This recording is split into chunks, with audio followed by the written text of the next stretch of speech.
Beautiful souls, and welcome to my channel, Roseology. I am so excited for this video because we are getting into the energy of such an amazing new moon, this new moon in Scorpio. This is huge because we just had this full moon in Aries, and I don't know about you guys, but this full moon in Aries for me, it really kicked off kind of like the beginning of the end of a lot of different cycles and things going on, because this full moon kicked off a brand new cycle of full moons, because Aries is the first sign in the zodiac wheel. So the next full moon will be in the second sign of Taurus, and so on and so forth. And a full moon is when the energy it's high, it's intense, it's heavy and palpable. That's why many see full moons as the culmination of some sort of cycle.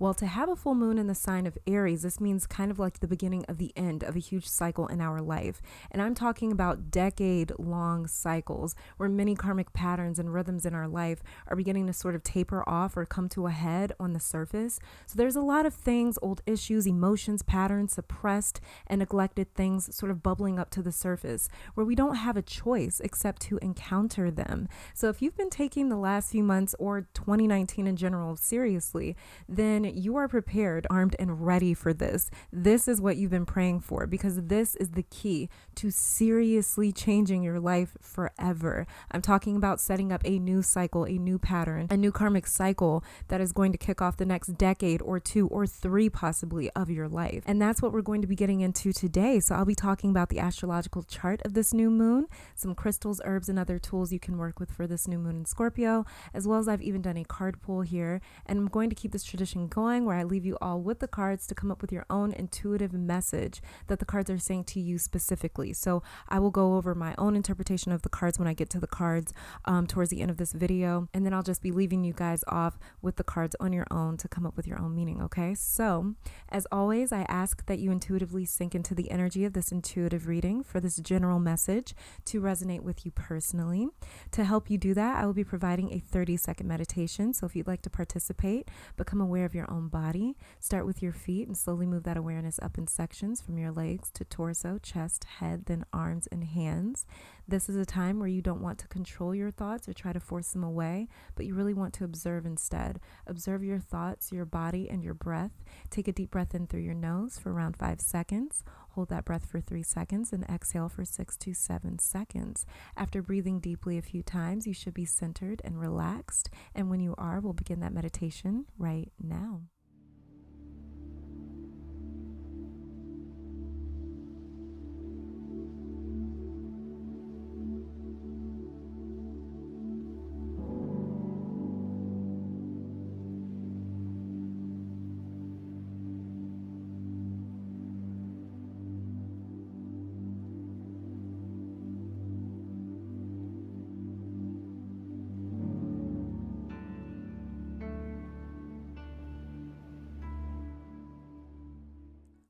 So hopefully that meditation was enough time for you to tap into your own psychic knowing. I want to thank you all for giving my channel a chance, for opening your hearts to me and to this message. I appreciate you all so very much. Now, without further ado, let's see what the universe has in store for you for this new moon in Scorpio. All right, you guys. So welcome to this intuitive read, channel, whatever it is you want to call it, for this new moon in Scorpio that is occurring on October 28th. Now, this may range from a day or two depending on where you are at in the world. But before I get into the astrological placements of this new moon in Scorpio, I kind of wanted to open up this kind of, I guess, conversation or intuitive message about a few of the cards that I've been kind of pulling back to back over the last week or two.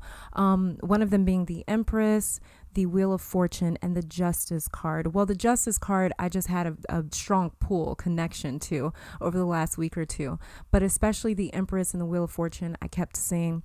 And I did, if you guys follow my channel up here, then you will have probably have seen in the community post that I made about a week ago about the Empress card, where I kind of went in depth talking about the Empress card.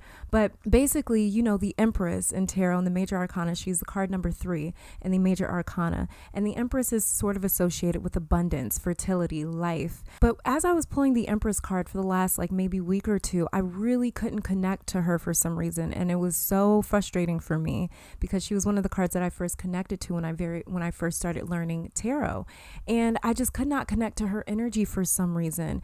And then I finally realized, like the last time that I pulled her, this is actually when I made that community post on my channel here. You can check that out in the community tab if you want. But when I pulled the Empress and finally connected to her, her question to me was, what are you willing to let go of? And I thought that that was very interesting because the Empress, like I was saying, she's associated with abundance. It's not about releasing and letting go of things. It's not like the Death card in tarot or the Tower. It's more so about filling you up. It's more so about fulfillment in different aspects. But when I pulled her and finally connected to her, her question to me was, what are you willing to let go of? What are you willing to sacrifice? The Empress does vibrate on a channel of abundance, but a crucial part of being abundant is to sacrifice, to release, to let go of. You cannot accept anything if you are already full or occupied. In order to accept, you must have some level of vacancy. So what are you willing to free or release so you can receive? Now that'll more than likely be the energy for this full moon in Taurus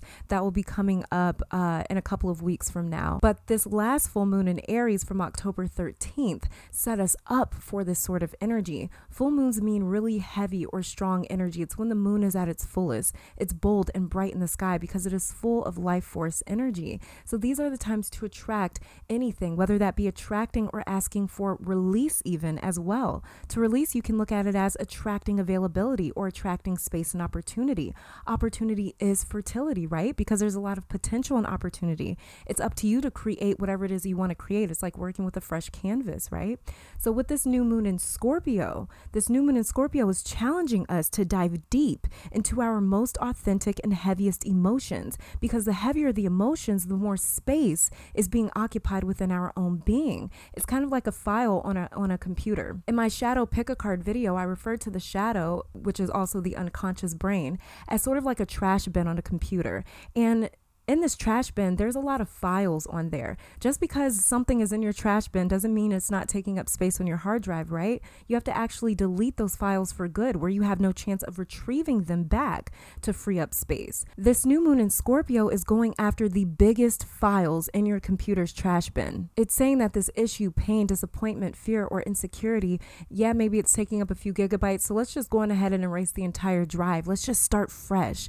This new moon in Scorpio is aggressively pursuing your biggest issues, your heaviest emotions, to make way for your abundance and for that major energy shift that is needed to attract that much change. So if you've been feeling a little emotionally imbalanced or off or sensitive lately, it's because you are feeling this major energy shift. As well as if your relationships have seemed extra challenging lately, if you've been more tired than usual, like physically tired, if your physical body has been experiencing changes even, if you've been feeling drained or more irritable or thinking more about your future and the things that you want. It's because you've been feeling this shift that is beginning to take root. The same way that a woman's body conceives a child, that child is taking root in that woman's body because that body is fertile and it is getting ready to be birthed into the world. That is what the Empress is. She is the womb. She's vacancy. She is life. And the Empress is not able to be fertile without her womb. She needs space. She needs opportunity. She needs vacancy, right? So if you've been feeling any sort of discomfort in any area of your life, it's because that discomfort is trying to draw your attention to a particular area in your life that maybe should be discarded of or revamped or looked at, because that's an area that can make room to bring in these new changes. Discomfort breeds change. When we're comfortable, that's not when we're thinking of making changes, because we're comfortable enough to accept what is going on, to accept what our environment and what our reality is. Even in challenging or toxic situations, we are human beings. We adapt. So even in very harsh situations, we learn to coexist with them until we grow so uncomfortable that we decide to make a change because we are exhausted and tired of hurting or stressing or being unhappy or being depressed or afraid or insecure, or maybe we're just sick of stagnant energy. Maybe we just want to change because we are feeling so still and so stuck maybe. These are the feelings to embrace fully because they push us through all of the challenges, fears, and doubts so we can make room for that new life. Very sexy Sekhmet sort of energy. Sekhmet is an extremely powerful being. She is the Netaru, or deity from ancient Kemet, which is just ancient Egypt, who's half woman, half lioness. She is divine, retribution, war, vengeance, the destroyer of enemies. She represents the destruction of the sun. As much as the sun provides life, it could easily consume our life or planet in fire because it's so powerful. But it's tamed power that ends up working with us and not against us. That's Sekhmet. Her name, Sekhem, literally means power. So Sekhmet is much like Ganesh. She's just a force to be reckoned with because she clears obstacles and chaos to instill order. It takes a force that is just as reckless and just as rebellious as chaos to stop chaos. Sekhmet, Kali Ma, Ganesh, Archangel Michael, these are all extremely powerful beings that make room in our life by clearing things out to bring in that energetic shift for change and abundance. Abundance is life, so it takes life to breed life, and that has to be a very powerful being of light to work with. Light is chaos as well as the dark. Light is just more tamed chaos, and dark is a little more wild. Different topic for a different video, okay? So maybe I'll get into that someday. But moving on to the astrological makeup of this new moon, we have Venus and Mercury sitting in the sign of Scorpio. So this is going to challenge us. And don't mistake the word challenge for difficulties or issues, because I'm saying it as this will push us to be more verbally expressive of our deepest feelings, especially with Mercury going retrograde October 31st on Halloween. It's actually been in this sort of shadow area since around October 11th, somewhere around there. But it won't actually be stationed retrograde until October 31st. So it's gearing up right now to kind of stop in its tracks. It's really slowing down right now. So you may be feeling those kind of shifts right now. You may be feeling a lot of things kind of slowing down. You may be feeling like your brain isn't necessarily functioning the same way. You may be feeling like you're getting jumbled up with your thoughts, things like that, or really focusing on things that have happened in the past. This is just kind of Mercury getting ready to kind of settle down and go retrograde. I'll get into that a little later on in this video. But with Mercury and Venus being in the sign of Scorpio, this is going to push us to be more expressive of our deepest feelings. So whether those be bad feelings or good feelings, we will be more inclined on a collective level to express those deep or hidden emotions. So this may be through writing, because Mercury doesn't just rule spoken word, but it also rules written word. So journaling or writing will be an amazing way to express or metabolize these really heavy emotions, because remember, we are digesting, so we can get rid of these things to make room. The focus here for this new moon is to make room for growth, change, or abundance. So filtering through our emotional being is so very important, because emotions are energy. And in order to manifest something, you need to merge or marry the energetic plane and the physical plane together to produce what it is that you want or need, to bring that thing into fruition. But everything begins as energy. So physically cleaning out your home or life or behaviors, diets, habits, relationships, actions, choices, those will be examples of sort of physically clearing out our life, with our words, emotions, thoughts, feelings, things like that existing on a more so subconscious level. And that's how we can energetically cleanse ourselves and our being. So if you cleanse your energy, that will spread or show through your physical life as well. So like, for example, if you begin to feel that you're maybe emotionally sensing or feeling the vibration of animals, that can manifest with you going vegan, or maybe adopting a pet, or signing petitions to stop the abuse of animals. You know, it'll physically materialize in your life somehow. And that's how manifestation works. It all starts with energy. It starts with feelings, sensations, emotions, thoughts, right? Venus and Mercury will make us a lot more emotionally expressive. It could be to the people in your life, or it could mean privately, because Venus isn't just the planet of beauty, attraction, love, money, and sex. It's also the planet of value. So we're going to start to see the value in diving into these deep emotions that may encourage us or give us confidence to share these really heavy emotional findings. So the most important thing to focus on here is digesting these things, and expressing will be the main way that we rid ourselves of these blockages, karmic cycles, stagnant energy patterns, heavy or dense emotions, whatever it may be to you in your own specific life. Allow your intuition to fill that blank in. But especially with our North Node in Cancer, our South Node in Capricorn, Capricorn is not the warmest sign. It's a very It's very focused on external progress. And so it's required of Capricorn to be less emotionally focused so it can focus on reaching its goals. With the South Node there, that is saying that this is the way of life we need to shed. Ignoring, suppressing, avoiding our emotional being is not advised at this time, as the North Node in Cancer is pressuring us to connect to our innermost being to develop a greater level of sensitivity. So this is a beautiful time that's just primed for major changes, you guys. I'm talking about the changes in dreams and goals that scare the shit out of you. The dreams that would change your life forever and set you off on a completely different course than the one that you may have been traveling on for the last X amount of years in your life. These patterns could have been going on for the last decade or 2 or 3 possibly. That's how big these changes are that are happening right now at this moment, especially setting us up for the year 2020. That's definitely a different topic for a different video. But this is that prayer that you've been waiting on and crying over and worrying that'll never happen because maybe it seems too big, or maybe it's because you haven't seen proof of it yet, that it's on its way. But you have to realize that this is a very tall order that we are putting into spirit. We've given the universe enough time to work. Now the universe is returning to us and saying, hey, it's your turn to work now. Now the universe is saying to us, where can you make room? It's time to impregnate or infuse you with this abundance, with this dream, with this goal, with this prayer. It's time to change your life. But where are you willing to make room for this change to be able to come in? Now, with Uranus opposing this new moon and the sun in Scorpio, this is giving me a heads up to be extra mindful during this time and to realize that this feeling or challenge will not last forever. Uranus is the rebel child of the planets. He is this maverick, pioneer, trailblazer. Everyone considers Uranus to be a wild card because you never know what you're going to get with him because he's the individual. At least that's how I see him.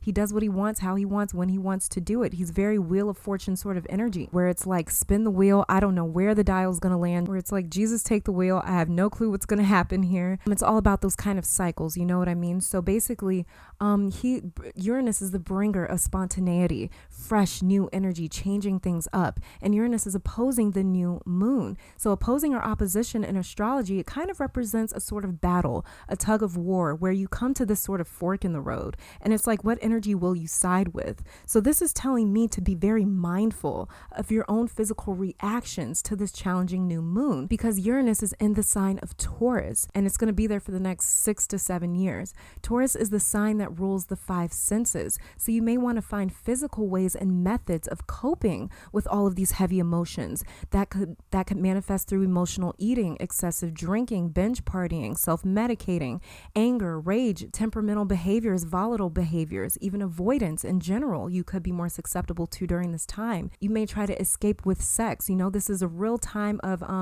kind of wanting to escape through physical sensations, through physical stimulus. Like I said, Uranus is very unpredictable. So you could get to this new moon and feel like, oh yeah, bring it on. I've been waiting for this. Or you could be like, fuck this. I am out. I'm not dealing with any of this. Or you could freeze up or do something else entirely. So just stay very mindful and consciously vigilant with your own emotional responses or emotional triggers. So if you are feeling impulsive, combat that by distracting yourself with healthier methods if it gets too overwhelming. Pace yourself through this. There is no rush. The only requirement here is to show up, ready to listen to you and your own needs, okay? So moving on to Mars. Mars is the god of war, ambition, drive, energy, passion, and he is in the sign of Libra for this new moon, and he's going to be opposing the North Node, the South Node, Saturn, and Pluto. So to me, Mars is feeling a little bit hard-headed right now. He's kind of like, well, during this new moon, he's almost like just heating things up just to do it. This could be within our dynamics, our relationships, karma, our decisions. A square aspect in astrology is not always a terrible thing. And I hate to use the words terrible because it's just challenging energy. Opposing energy feels more like pressure, like that opposing tug of war. It feels more like pressure, like you're being pressured to make a decision, one or the other. Squaring is like energies duking it out in a fighting pit. These energies are almost detonating in a sense, or combusting, because they are not mixing well or playing nicely. So Mars is telling me that there could be some issues of projecting, people projecting onto us or us projecting onto others in our life, or deflecting in some way, shape, or form. So keep an eye out for that in your exchanges with others. As it squares off with our North and South node, this is coming in as stubbornness, where it's like, I don't want to move. I don't want to do anything. I'm going going to stay right here. Mars is very temperamental. You have to really stroke Mars's ego and moderately feed its appetite,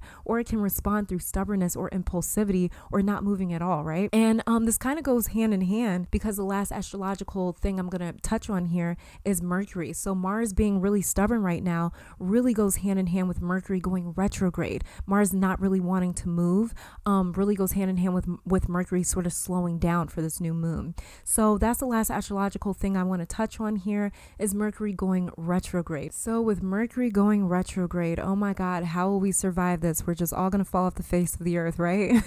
A lot of people see Mercury retrograde as this horrible, horrible thing or just a time of unnecessary struggle. But you can work with any placement, any aspect, any sign, house, or planet in astrology. You just have to obey or surrender to the energy. As above, so below. We are existing in the incarnation that solely exists because of the energetic realm that has manifested into this physical reality that we are in. So we are the manifestation of what happens above. It's not as below, so above. It's as above, so below. So it's best to surrender to these energies as they are always working for us and never against us. Even the challenges that they bring into our life is for our benefit. It's about how you interpret that, right? So Mercury is stationed retrograde on Halloween, which will be October 31st, 2019, and will go direct November 20th. The thing to remember here, though, is energy means momentum. So it doesn't necessarily all happen at once. So when Mercury goes retrograde, it doesn't just kind of stop moving in its tracks, and it doesn't just stop all of that energy, right? It's kind of like bringing your car to a halt.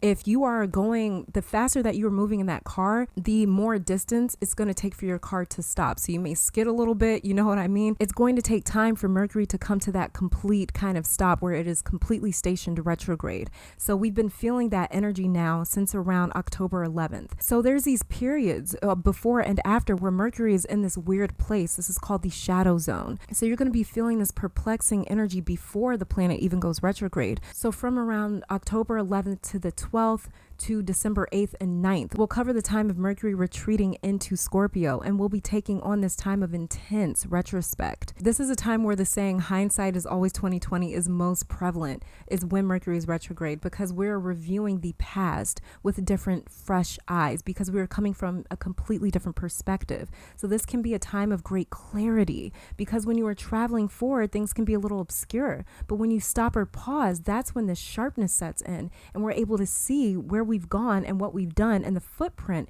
it is that we've left behind. So Mercury going retrograde is assisting us in clearing out or digesting these really heavy emotions, these large files from our unconscious, so we can make room for the most profound changes. Even the planets in the heavens are marking this time as the beginning of the end for these really huge cycles. Like I was just talking about, energy is momentum. It takes time to shift that direction, or to change direction, or to change speeds, or to stop entirely. It takes time, and it takes a little bit more effort, especially like these really big cycles, these really big patterns that have been happening for not weeks, not months, but years or decades even. Things that have been happening for majority of our life, patterns that have been happening for majority of our life. The more that we practice a pattern, the more that something is heading in one direction, the more potent that energy becomes, basically. So when we decide, you know what, I want to switch directions entirely, there's a process that goes into that, because things have been going in one direction or in one way for so long. So it takes time for these things to kind of slow down and change direction, or to stop entirely. So basically these really large cycles, and I'm talking about major cycles that we felt maybe attached or victim or powerless to for majority of our life. These are the cycles that are really coming to an end here, or we're beginning to acknowledge their presence in our life. We're beginning to actually realize them and to acknowledge them and to see them and say, hey, oh, this is what's going on. Now we're coming up to encounter them, where it's like, okay, what are you going to do about that? If you're unhappy with this, what are you going to do about that? If you're unhappy with this, or if you are happy with this, how are you going to sustain it? How are you going to keep this going? How are you going to change it if you don't like it? So with these really major cycles and patterns that we may have felt attached, victim, or powerless to for majority of our life, this has a lot to do with Pluto conjunct Saturn and the South Node. So this is marking the time of the end. Pluto is a very slow moving planet. It takes around 20 plus years for this planet to move through one zodiac sign, and it's conjunct Saturn right now. So it's sitting within 8 degrees of Saturn. They're both sitting very close together. And I talked a little bit more in depth about what that kind of energy would bring into our life in my last moon video. I believe it was the new moon in Libra video. I will link it down below for you guys if you're interested in hearing about it. But basically, so with Pluto and Saturn sitting right beside the south node, this is all about release, like a snake shedding its old skin. We are shedding this old life, the old way, the old stale or stagnant energy that may have felt like a ghost that is haunting you in your life. No matter how far you run, no matter how far you travel, where you try to hide, this energy and this pattern has been attached to us and to our aura for a very long time. We're shedding that at this moment. If we choose to, we are shedding that. This is our opportunity to really shake things up, to bring this new, fresh energy. So we're releasing that on a global and collective conscious scale. So for those of you that struggle with change, I'm going to ask you to see this time as an evolution. So don't necessarily see it as, oh my goodness, everything's changing. That means that certain things have to die or certain things have to end, or I have to say goodbye to certain things, people, aspects, lifestyles, behaviors, whatever the case. No, don't look at it as you have to say goodbye. Look at it as evolution. Look at it as it transforming into something else entirely. Look at it as it is now morphing. It's still with you, but now it's just evolving. It's just changing, okay? Because I'm a Taurus sun and a Leo moon, you guys. I am doubly fixed. I have a very difficult time with change. Going through a 3-year period of dealing with and living within my shadow, living within my dark night of the soul, really forced me to embrace change and to love change and to appreciate it. So I learned this the hard way. But one way that can really help you guys that are not necessarily fond of change to embrace this time is to see it as evolution, to see it as okay, this thing is morphing or evolving or transforming into something else. And I'm just going to embrace this new aspect of it, okay? Just like how we physically age, we can't do anything to stop it. We age, our bodies change, whether we want it to or not. So see, this time is not that you're saying goodbye to yourself. I'm just evolving. I'm just growing. I'm just getting older. That's how I want you guys to see this change for those of you that aren't too happy about change. So see this time as your rite of passage to a better reality or a new beginning or more peace or whatever you may feel you are lacking right now, or whatever it is that you may feel that you need or want right now. Focus on bringing that in, okay? This is a time to observe. It's almost like a time of meditation for everyone, whether you are actually doing that or not. This is a time where we are seeing our past, our life from a different point of view. And so it's extremely important to not be attached to what you see or experience or feel. You just want to observe it from a place where you are not identifying with your past because it has already happened. Even if it just happened moments ago, it is gone, it's done, it is over.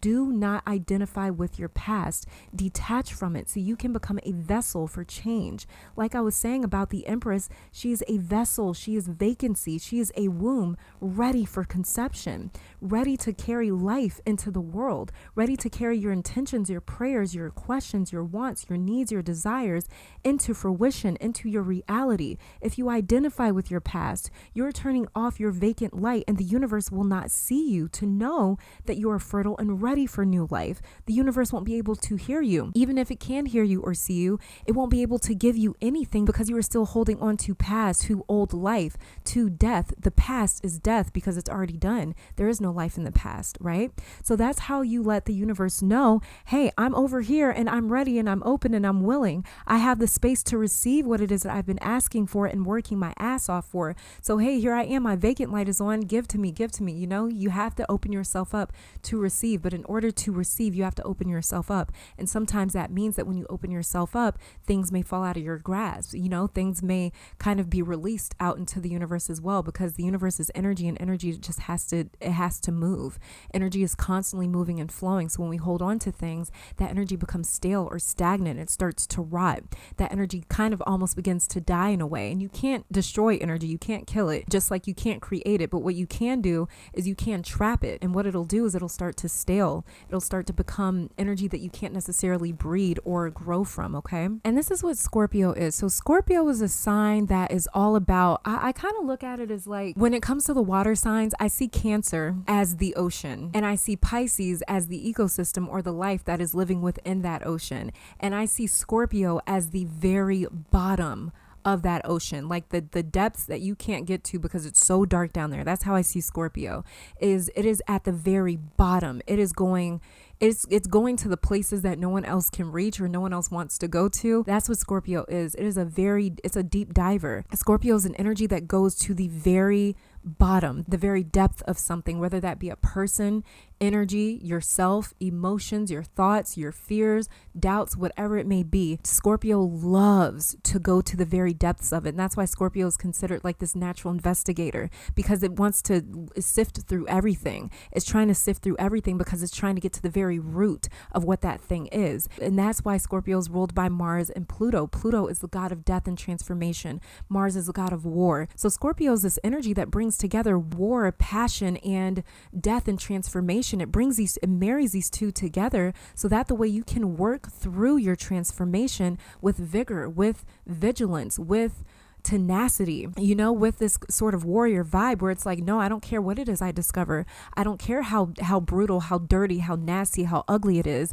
All I care about is transparency. All I care about is truth. All I care about is seeing it. And that is exactly what is happening with this new moon in Scorpio. We're really getting down to the depths of our feelings, our fears, our insecurities, our emotions. And so this is a really amazing time to get to the root cause of a lot of different things going on in our life. If there are things that you've been confused about, things that you've been sort of puzzled or perplexed about, Scorpio is all about, like I said, he's a natural investigator. He's going to get to the bottom of it. He doesn't care how ugly or how scary it is. He's going to get there because he's also married to Mars, and Mars is all about being that warrior. Mars is the one that's on the front lines. Mars doesn't know fear. Mars does not know fear. Is very fearless. And so this is the energy that you need to have when we're dealing with these really traumatic things that we've experienced, that pain that we've experienced, disappointment, heartbreak, these really difficult, challenging things. We need Scorpio to help us power and push through it, okay? And Scorpio is all about release because it is the opposing sign of Taurus. Taurus is all about sort of fulfillment because Taurus is ruled by Venus. So Taurus is all about kind of fulfillment, fulfilling yourself through values, fulfilling yourself through the five senses, fulfilling yourself through things that are beautiful, fulfilling yourself through sensuality, through stimulating yourself, right? Through stimulating yourself through different things in life that bring you joy and happiness or that make you feel something. It's all about stimulation. That's why Taurus is kind of the planet or is the sign of manifestation. It's all about bringing these things down from spirit form into physical form. And Scorpio is the opposing sign of that. So just like Taurus is all about being filled up, it is basically the Empress.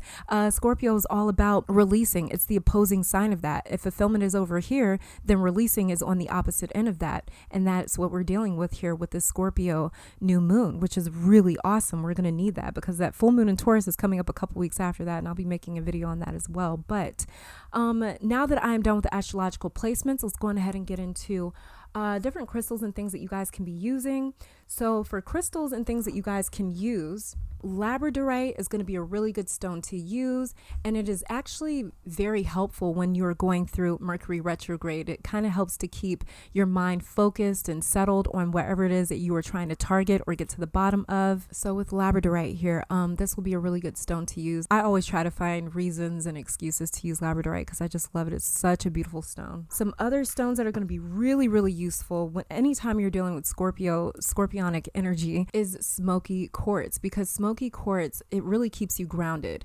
It is such a grounding stone. It's really good to use with your root chakra as well, because Scorpio rules the solar plexus chakra. This is our lust for power, right? So smoky quartz really helps to keep you grounded as you are diving deep into this emotional abyss. And who knows how far you'll go, who knows how far you'll travel, but smoky quartz will really help to keep you nice and grounded during that time. Another good stone to use, I have a tiny little piece here, would be malachite. This is going to be a very good stone to use for the Scorpio new moon. Turquoise will be another one. I have a tiny little piece of turquoise here. I actually need to get more of this because it's been popping up left and right in my life. Rose quartz will be another very useful stone to use with the Scorpio new moon, and this connects to the heart chakra. It's also connected to the sign Taurus, which is the opposing sign for Scorpio. So it'll really help to balance Scorpio out. It'll really help to balance out all this really heavy Scorpio energy, okay? Sodalite will be another good crystal to use. This is very helpful in expressing yourself, expressing your inner emotions. Black obsidian will be very useful in protection and in clearing out any sort of blockages and very heavy emotions. A rutilated quartz will help to really kind of soften up that really heavy energy of whatever it is that you encounter. This stone will help for you to digest whatever it is that you encounter with these really heavy emotions and feelings during this time. Tourmaline is another really good stone to use for this time because it really draws out impurities, negative energy, bad energy, any sort of energy you don't want. Tourmaline is very highly useful at just drawing things out, just drawing out the things it is and energies that you don't want anymore. And tourmaline is going to be something that I'm going to be using. I'm going to be using a lot of black everything for this new moon in Scorpio. I'm going to be using a lot of black everything, black candles, black crystals, black everything, honestly. Which I know sounds really odd for a new moon, but there's just a lot that for me that I am focusing more on ridding things out of my life. Celestine, I'm going to be using. This isn't necessarily associated with Scorpio, I don't believe, but this is just a stone that I'm just really drawn to using lately. So I'll be using this one as well. Some other stones that will be very useful for this new moon will be moonstone and opal. I don't have any, well, I do have some moonstone on me. I just can't locate it right now. But moonstone would be really good. Opal is going to be very good, which is so crazy because I did not know why, but I had the strongest just sensation of like, I need to go find opal. I need to go find opal. And I went crazy looking for opal everywhere. I finally found some and decided, you know what, I'm just going to spend the money and get it. Because I just felt so strongly like I need this in my life. And I didn't really know why. And as I started to research opal, I found out that it is associated to Scorpio and it's associated with the moon cycles, things like that. And so it made a lot of sense as to why I was kind of like being very drawn towards it. And so, you know, whatever it is that you guys are drawn towards, and that's the good thing about using like a clear quartz crystal is because you can program it to anything. You can use it as any other stone. You can program it to match any vibration. So it's a really useful stone to have as a clear quartz. But if you guys are just drawn to anything, that's the most important thing to go with. Even if they are stones that are not associated with Scorpio, it does not matter. If you are drawn to it, it is for a reason. Because you have to remember, yes, the astrological charts are telling us what's going on with the heavens, but you also have your very own natal chart that you were born with. This is the blueprint of the energy, the makeup of you, the energetic makeup of you at the moment that you were born. So you also have your own natal chart mixing with the current astrological charts that is creating its own sort of energy, right? So whatever it is that you're drawn to, it is for a reason. So go with that, whatever it is that you're drawn to, okay? Don't just listen to the internet. Don't just listen to me. Listen to yourself first and foremost. Some herbs. I'm just throwing out different things that the way if you guys are just kind of like, I'm not really drawing anything right now. I'm just looking for some ideas. This is why I'm just throwing these things out here, okay? I'm not saying that you have to use any of these things. I'm just throwing them out there. So some herbs that you guys can use would be basil, sage, garlic, onion, mugwort.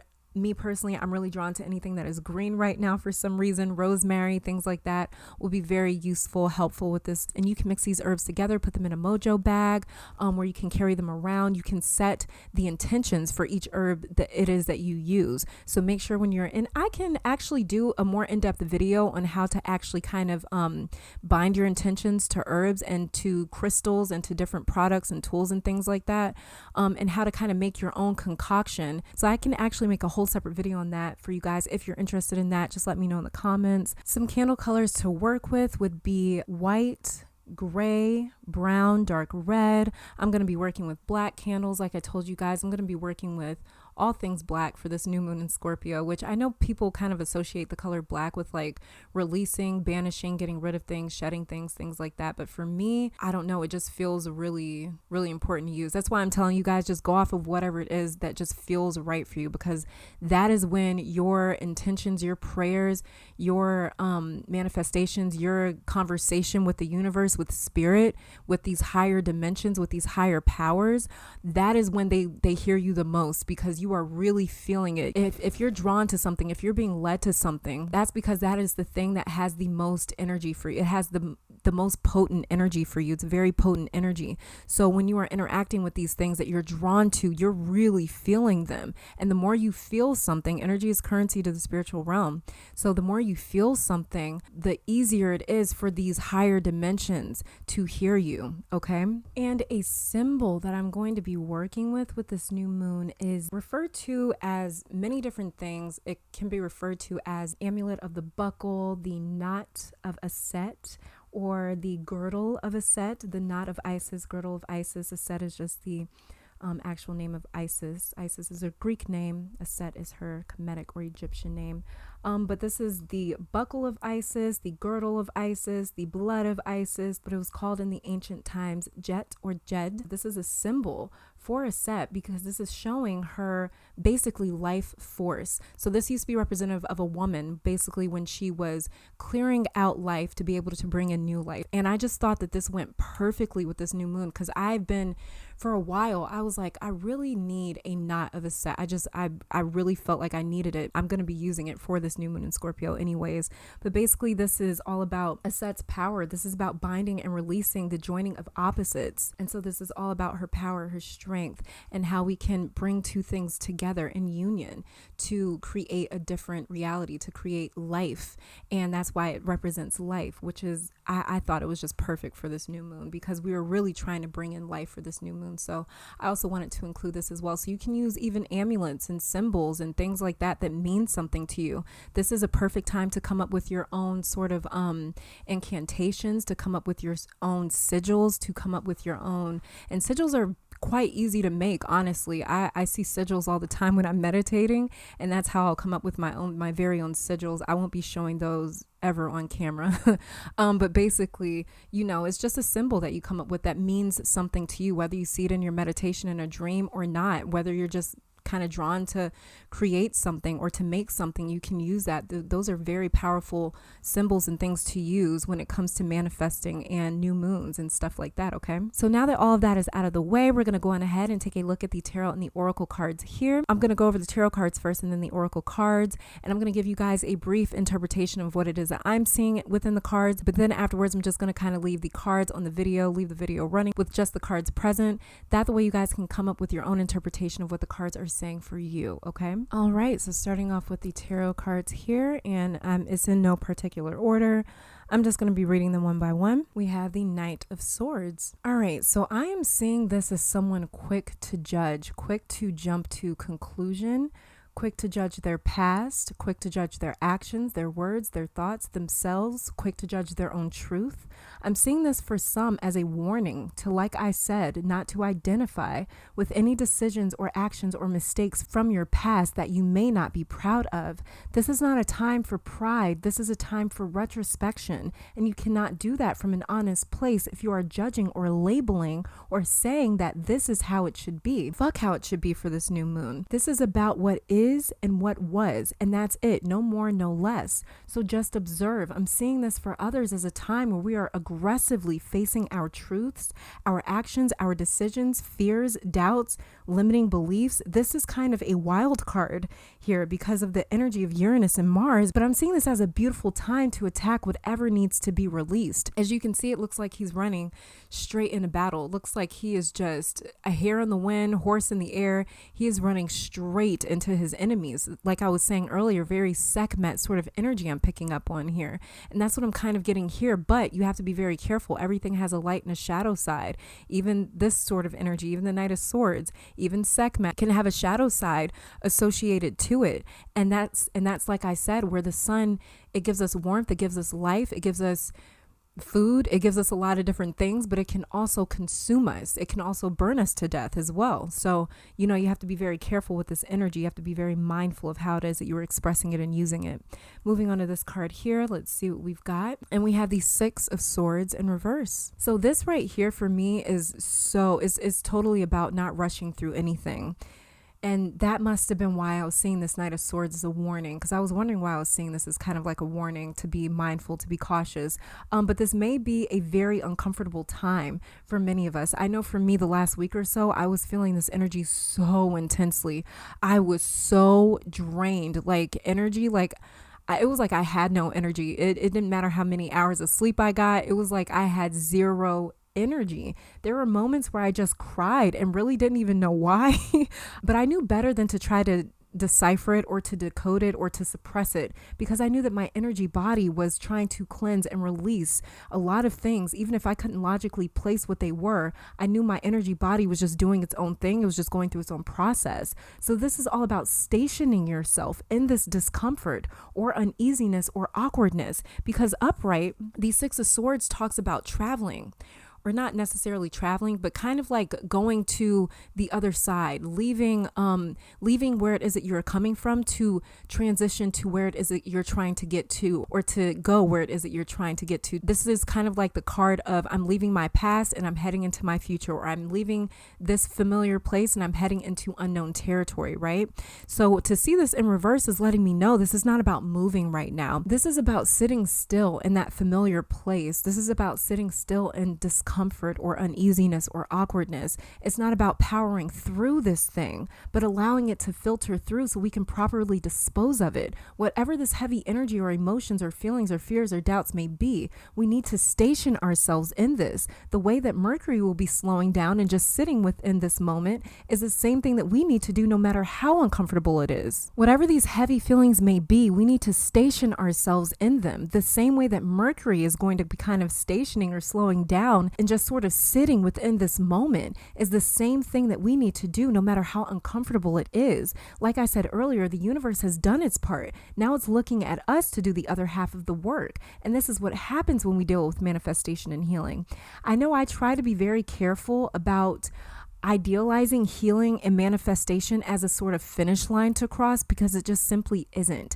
We never stop healing because we never stop evolving. We never cross the finish line because we are infinite beings. There is no conclusion to these things. So it's important to learn and know how to stop and to sit even in the inconvenient and difficult moments, because these are the times where we are preparing our womb, our energetic womb, for conception. This is never comfortable. So do not look for comfort or ease, because if you do, you may want to avoid anything that doesn't seem healing or positive or easy. Release these labels and just observe, okay? Let's go on ahead and move on to this next card here. And we have, look at that, the Four of Pentacles. Wow. Okay, so again, this feels like Mercury going retrograde and Mars squaring off with just about everyone. This feels like stubbornness, rigidity, unwillingness. This Four of Pentacles is raising the question again of what are you holding on to? What can you or do you need to let go of? He is not able to accept any more pentacles because he wants to hold on to the four that he has. I'm pretty sure if someone offered him 20 more pentacles, he'd take them, but he simply can't because he's not vacant. He doesn't have any hands or feet or space. Let me just hold this up. I feel like this card needs to just be sitting like right here in the camera the entire time. But as you can see, he's sitting on a pentacle. He's holding pentacles. He's got one resting on his head. He's completely full. He's not available at all. He doesn't have any hands or feet or space that is free to accept because he's holding on to what he has. This is one of my favorite tarot cards of all time. I don't know why, but I love the symbolism. I love the art in this card. I remember when I first saw this card, I was like, I'd love to get this blown up and put in my home somewhere as like a picture or something. But one thing that you can see about this card is this person here clearly loves money. He clearly loves his pentacles. He even has the head of a pig, which represents gluttony or wanting it all. And he's standing in front of some sort of financial or banking institution, as you can see here, and he's dressed in business attire. So this is someone that loves money or pentacles. They revolve around it. They can't get enough of it. They want more. They want it all if they can. That's why he's holding on to those four pentacles. That's why he's standing on them. That's why he's got one resting on his head. He's not relaxed about this. He's almost very greedy in a sense. This translates to the universe. This translates to the spiritual, the energetic realm as desperation. Someone that wants more and more and more and more of what they may already have, but they feel they don't have enough of it, so they hold on even tighter. When we tighten our grasp, nothing can get out and nothing can come in. We remain stagnant and stuck in this endless cycle of wanting more or desperation. So what cycle do you want to attach yourself to? Do you want to attach yourself to the cycle of release release, because it's how you receive more, is when you give. When you release is when you receive. Or do you want to attach yourself to immobility, to inactivity, to death, to dormancy? What do you want these Four of Pentacles to be? What do you want your Four of Pentacles to be? What cycle do you want to attach yourself to next? Like I said, we're releasing a cycle that's probably been with us from the beginning of our life, or for the majority of our life. And now we are to release that cycle. We're attaching almost to a new one. So what is this new cycle? What does this new pattern look like for you? What does this new life look like for you? Life is just a pattern. That's all it is. That's what astrology is. It is just showing us the blueprint of our patterns, of our choices that we make over and over and over again, basically. So it's all about what new cycle do you want to attach yourself to, okay? Moving on to this card here, we have Strength. Look at that. So strength for me, this is about perspective. You can see the Strength card as two different ways. Honestly, you can see it as dominance, because this tiny little woman has tamed this ferocious lion. You can see her as this lion's master, or you can see this as partnership, working together. You can see it as alliances. I will bring my strengths and you bring yours. I'm seeing this as the universe and us. I'm seeing us basically. Let me hold this one up too. I'm seeing this dynamic here as the universe and us. I'm seeing us as the lion, and I'm seeing the universe as the woman here. So we are being broken down or tamed by spirit. We are learning how to say goodbye, to release, to not hold on to rigidity, to not hold on to death. We are evolving from untamed wildness to more of a controlled manner. And we are doing this by diving into this wild, savage, heavy emotions, feelings, and energy. Our wild, more savage, less tamed, undomesticated side being the lion. This is who we are instinctively. We are beasts. Instinctively, we are beasts. We've just learned to be domesticated over time through our parents, through society, through the environment, through us. When we are just living purely off of instinct, we are the lion. When we have domesticated ourselves through the environment, through the people around us, through our parents, through our teachings, through ourselves, then we become the woman. You know, she's all done up with her hair and everything like that. Then we become her. Then we become this more domesticated side of ourselves. But basically, I'm seeing the lion as our emotions, these wild, savage, heavy emotions, feelings, and energies. We're learning to tame them, but not tame as in control them, but tame as in, okay, I am listening. I am acknowledging. I am hearing you. I'm surrendering to you by accepting you. She is not dominating this lion. She is accepting it for who he is. And because of that, he surrenders to her, because she is surrendering to him. She soothes him or calms him down by hearing him, by respecting his wildness, by appreciating his instincts, his strength, and his power.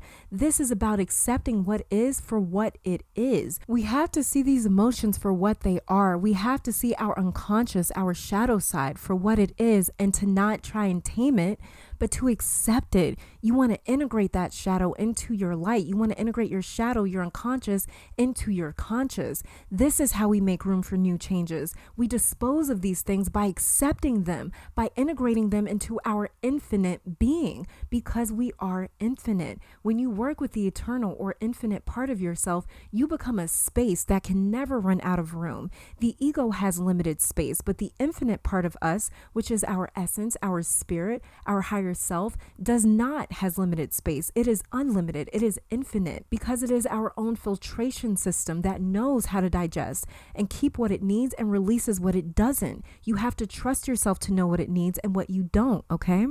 It's just like the Strength card here. She is trusting that lion, and that lion is trusting her. They are meeting in the middle.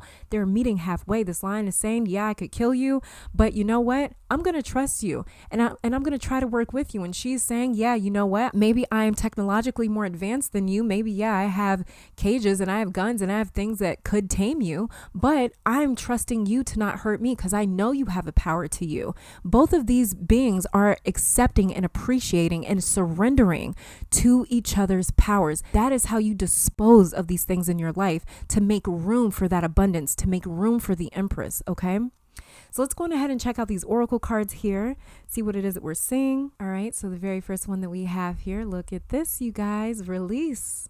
Beautiful. Then take risk. I'm loving that. The Sovereign. Ooh. Get wild. Oh man.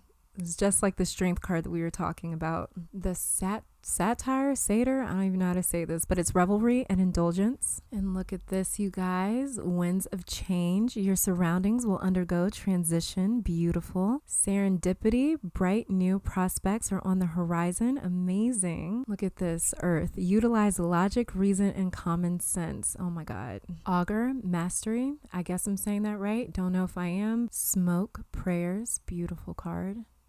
That is just like so mystifying. I could get lost in this card. Runes, perception, beautiful. Then we have Anandalite, I guess I'm saying that right. I don't know. Just work with me, you guys, work with me. Auralite 23, and look at this, blue lace agate. Beautiful. What I'm getting from take risk is, what have you been contemplating or too scared to make a move on or from? What have you been afraid to release or to receive?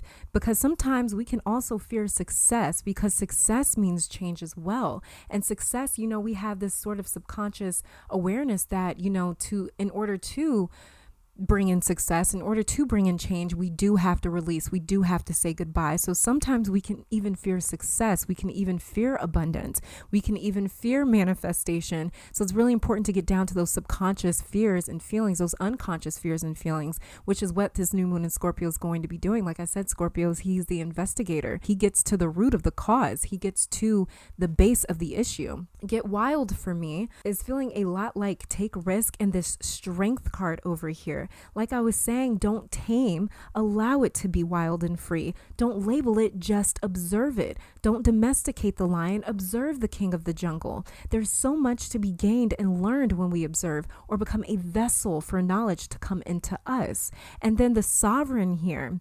So the sovereign represents a woman, the divine feminine, the queen. The woman in the strength card is how I see the sovereign right here. I see us working with the wild, untamed part of our divine feminine, which is interesting because our sacred feminine, she is the keeper of our subconscious and unconscious emotions and feelings. She is the key to healing and unlocking these parts of ourself as well, because feminine energy is so very healing. And then we have runes, perception. It's crazy that that card jumped out as I was shuffling. I only work with jumper cards, but it's crazy that that card jumped out because I was talking about perception, I believe, with the strength card, that you can see the strength card as either, you can see it one or two ways. And then we have the card of perception that jumped out with runes, as well as this runes card is telling me that runes will be a great divinatory tool to use for this new moon in Scorpio. That's specifically why I pulled these three cards from that deck. Runes perception is you can come up with your own ways of divining the energy that is around you, of interpreting and translating the energy that is around you. But this is all about perception, you guys, okay? So this is all about what sort of vessel are you? What sort of channel are you going to become?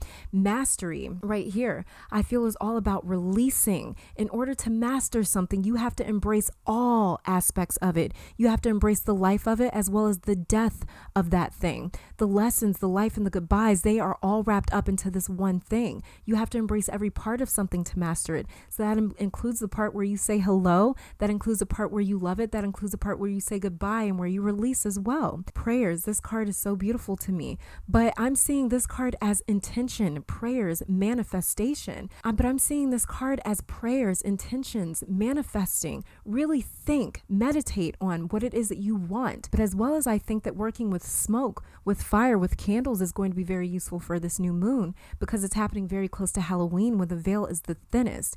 And what I'm seeing with this card for some reason, I don't know if you guys see this as well, but what I'm seeing with this card for some reason is I'm seeing the smoke as like a sort of veil almost. I'm seeing this veil that's going to be the thinnest on Halloween, October 31st. I'm seeing this veil break open because of this card, because smoke offers you a way to see what isn't visible, because we can't see the air, right? But smoke gives air a body. It gives it a face. It gives it a way for us to see, oh, this invisible element is actually alive and it's all around us. So I'm seeing this as an opportunity to see into other dimensions, to connect to higher powers, to see into a future that is not here yet, because the higher dimensions can see us, we just can't see them. So basically like the 2D cannot see the 3D, but the 3D can see the 2D. So these higher dimensions can see the lower ones can't see the higher ones. So I'm seeing this as a time where the veil's kind of breaking that, and it's going very, very thin to where we can see, we can connect, we can communicate and conversate with these higher dimensions, with these other dimensions. So it's all about, can we see into these higher dimensions for this new moon? We're going to have the opportunity to see into these higher dimensions, into alternate realities, aka into our future, even if we choose to. Blue lace agate over here connects spirit with intellect, you guys. You will never believe it. Says this in the book. Like the earth card here, it's about drawing the spiritual into the physical and the physical into the spiritual. Like the earth card here, because the earth element, this is a card that is all about manifestation. The earth element, the signs Capricorn, Taurus, Virgo, they're all about making things sustainable, bringing things into fruition, bringing things into life, giving them life. And blue lace is operating on the same vibration as this earth card here. Like I said, where it's all about drawing the spiritual into the physical and the physical into the spiritual. So this is all about breaking into those dimensions again. So this also helps assist the throat chakra, and the chakra that helps us to express our truth, not just through speaking, but through other alternatives as well. This is about being confident to express the feelings and thoughts that have been repressed. This stone comes to tell you that events are unfolding, but they're going at a slower pace. But to also expect news very shortly as well, which is pretty awesome. That sounds fun, right? But the throat, third eye, heart, and crown chakra, blue lace agate deals with, as well as with the signs Gemini and Pisces. All right. Moving on to Auralite over here. So Auralite, coming directly from the book, this is all about connecting to higher dimensions. So when I turned this card over, I was very shocked, because this is all about accelerated spiritual growth, coming to earth to share your knowledge, coming to earth, you guys. What does that mean? That means manifestation. That means drawing from the spiritual into the physical. Again, dealing with the earth element, again, dealing with manifestation. So this is highlighting the ability or talent to move through different dimensions. Again, that word dimensions, this is in the book, you guys, to bring or anchor new vibrations into the earth plane. Again, the earth element coming into play. It even says in the book that the slowness and seeming impossibility of this task has brought about disillusionment and discontent, but to not worry or to despair, because this is about connecting to your higher mind before making a decision. This is also about who you know, and that's including the physical and spiritual beings. This stone also cleanses all of these chakras and is associated with the sign Aquarius. And moving on to the very last card here, Anandalite, I don't even know. Anandalite, I don't know, you guys. But in the book, this card is described as cosmic consciousness. I can't make this stuff up. These are the cards that jumped out. I only work with jumper cards, you guys. This stone, you will never believe it, but it is about facilitating integration and releasing emotional blockages in the way of spiritual awakening. Can we just pause for a moment? That's crazy, right? So like I was saying earlier about integrating your lion into your infinite being, this stone also talks about living in a completely different dimension of consciousness, because before you were operating with a more narrow awareness. So this is all about expanding your mind. Let feelings of separation fall away, like the strength card here, and embrace unity. This is about cosmic consciousness and transforming your goals so you can seek a new direction, like the winds of change and serendipity here. It says in the book, you have exceptionally clear sight right now, just like the Knight of Swords. You are being stripped down so the old can fall away. Again, this card says, do not despair, just like the Auralite card. Do not despair. When you transform your awareness, like the Strength card where I was talking about your perception, you will experience a quantum shift. And this stone is not tied to any zodiac signs. Not sure why, but it wasn't tied to any zodiac signs in the book. But these are the cards that jumped out for this new moon in Scorpio. I mean, this was an amazing reading. But as I told you guys before, I'm just going to leave you guys with the cards here. Hopefully you guys can see them. Hopefully they're in the frame. So yeah, basically, let's see if I can zoom in just a little bit. That's as much as I can go. All right. So I'm just going to leave you guys with the cards here to come up with your own interpretation of what these cards are saying to you personally for this new moon in Scorpio. That the way you guys can practice coming up with your own tarot interpretations, deciphering the cards yourself, decoding their messages, because they are very esoteric, and that is for a reason. That is not for people, I know a lot of people will say, well, this card means this and that card means that. And if you look at the card that way, then you're wrong. No, you guys got to understand, when it comes to astrology, when it comes to tarot, there is no right or wrong way to look at anything. And if anyone is telling you there's a wrong or right way to look at anything, they're sadly mistaken, because these things are esoteric. These symbols are esoteric. They're occult. These are hidden messages that only you have the translated definition of. And it's a different translation for everyone. I'll leave you guys with the cards here. Thank you guys so very much for tuning in. I pray that you guys have an amazing new moon in Scorpio, an amazing Halloween. I actually have a video coming up specifically for Halloween. So you guys stay tuned for that. And until next time, you guys stay safe, stay blessed. I love you so very much. And I'll be back next time. All right. Bye, guys.